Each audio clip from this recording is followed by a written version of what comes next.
Dumarami na ang mga namimili ng bulaklak sa Dangwa habang papalapit ang undas. Kung magkano na ang presyo ng mga bulaklak, alamin natin sa ulat ni Vel Custodio. Mula Bulacan, dumayo pa si Marife sa Dangwa, Maynila para bumili ng bulaklak para sa araw ng undas. Mas mura pa rin daw kasi ang bulaklak sa Dangwa.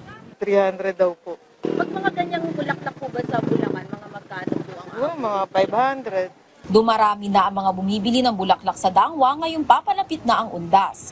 Nananatili pa ring 100 pesos ang mga bulaklak na naka-arrange sa styrofoam. Pero tumaas na ang presyo ng ilang mga bulaklak na mabenta tuwing undas. Kagaya ng carnation na 230 pesos na per 10 stems mula sa dating 200 pesos. Ang Malaysian mums naman ay 450 hanggang 600 pesos na ang isang dosena. At ang Peruvian lily ay 800 pesos per dozen. Ang mga naka-arrange naman sa basket ay naglalaro sa 300 hanggang 1,000 pesos depende sa laki at uri ng bulaklak. Ayon sa nagtitinda ng bulaklak, pwede namang tumawad kung maramihan ang bibilhin. Pero kapag isa o dalawa lang ay lugi na sila dahil tumataas na rin ang presyo ng angkat nila sa supplier. Wala po kami nagpapakam kasi ma'am, kasi mahal na rin po kasi ng mga bulaklak ngayon ma'am. Baka tataas rin po yung mga presyo ngayon ma'am, mga kampo. Start po siguro mga 31. Magtataas na po ng mga bulaklak po.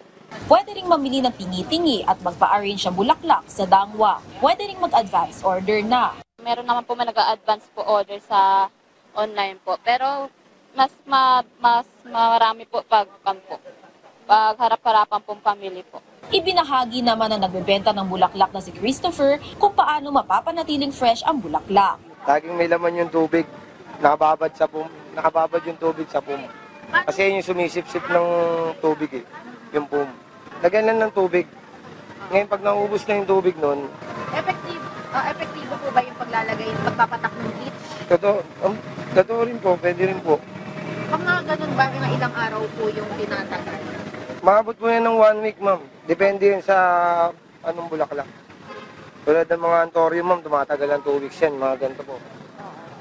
Kasi original po yan, pero tawag dito, matagal siya bago mabulok, malanta.